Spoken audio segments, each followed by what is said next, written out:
Estudo Bíblico, Êxodo 22. Verso 1. Os ladrões que lucravam da venda de animais furtados deveriam restaurar 4 ou 5 vezes mais. Verso 4. Maior compensação ainda era cobrada por um boi furtado, que levava mais tempo para ser criado. Essa era a restituição legal pelo furto, como no caso de Zaqueu. Lucas 19:8. Versos 2 e 3. A morte de um assaltante noturno desconhecido não incorria em culpa de sangue, visto que confrontar o assaltante poderia pôr em perigo a vida do dono da casa. Mas um ladrão que atacasse durante o dia poderia ser prontamente identificado e matá-lo não era justificado. Verso 5. Uma aplicação lógica do 8º mandamento: não furtarás. Para aqueles que não puderam entender sozinhos que deixar seu animal fartar-se com o valioso produto da fazenda do vizinho era uma maneira disfarçada de furtar-lhe, precisava haver regulamentos, embora a melhor maneira de viver a lei de Deus seja tê-la gravada no seu íntimo, no coração. Hebreus 8. Verso 6. Os espinheiros eram usados como cercas para manter os animais fora dos campos plantados. Miqueias 7:4. Também eram usados como combustível. Salmo 58:9. O fogo irrompe de uma centelha e uma desatenção e destrói tudo que há ao redor. A destruição fica por conta de quem causou a primeira centelha alastrada. Muito mais responsável e de mais terríveis danos é aquele que profere uma palavra irrefletida contra o seu próximo, pois a língua é fogo ateado pelo inferno, fogo indomável. Tiago 3, 1 a 12. Versos 7 a 15. Estes versículos nos ensinam muito sobre a mordomia cristã no uso de todas as bênçãos de Deus, considerando-as coisas sagradas, depositadas em nossas mãos para serem usados para a glória do reino de Deus e para o alívio e a alegria do nosso próximo. A palavra hebraica que representa os juízes é a mesma que quer dizer Deus, perante quem os obreiros cristãos são responsáveis pela prosperidade espiritual da obra. 1 Coríntios 3, 10 a 17. Versos 7 e 8.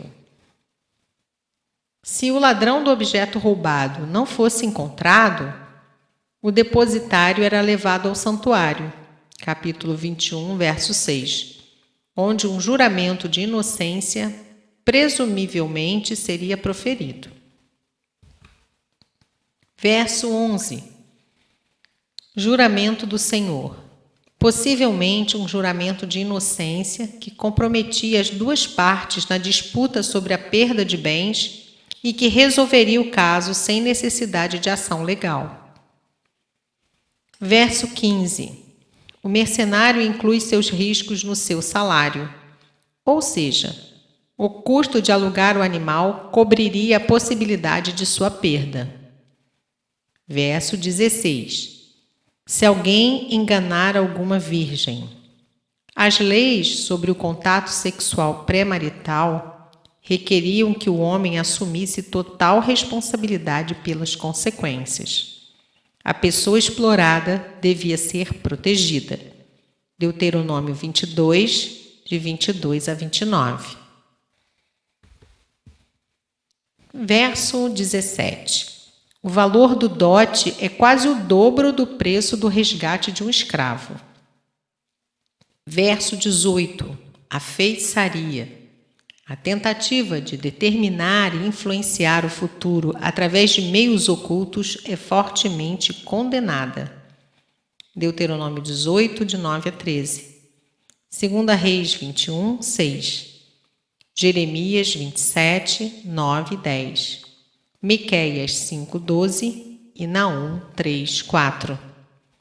O futuro depende tão somente de Deus. Deuteronômio 18, 9.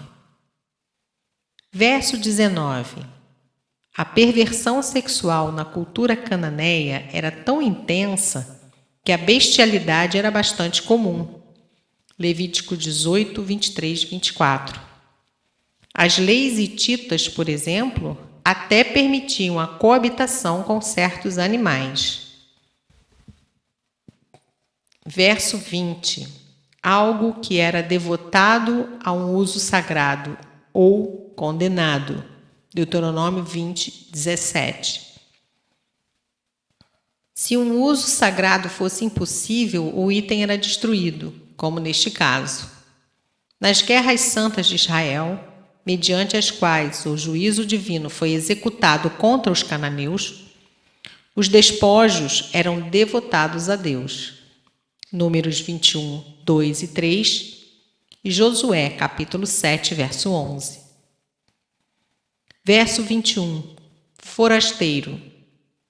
Esses indivíduos eram habitantes temporários em Israel, sem o apoio de suas famílias, mais ou menos como fora o caso do povo de Israel no Egito. A compreensão baseada na experiência própria é uma extraordinária fonte de compaixão.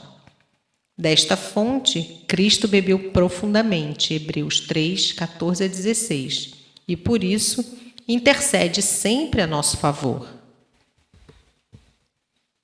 Verso 22. As viúvas e os órfãos são justamente estas pessoas que, como o forasteiro, verso 21, não tinham parentes poderosos para serem seus vingadores. Isto é, pessoas que forçavam os opressores a resgatar o mal feito ao parente pobre.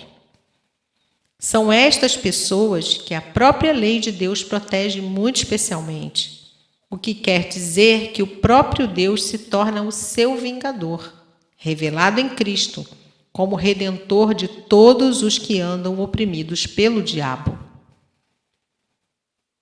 Versos 25 a 31.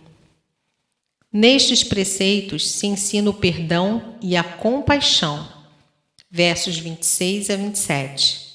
A reverência. Verso 28. A gratidão. Verso 29. E a santificação. Verso 31. Verso 25. Uma das maneiras pelas quais pessoas demonstravam sua preocupação pelos pobres e necessitados era não se aproveitarem deles nos negócios. A cobrança de juros era permitida, mas não em valores exorbitantes, ou quando tornava mais pesado o compromisso para quem tomava emprestado. Levítico 25, 35 a 37, Deuteronômio 23, 19 e 20.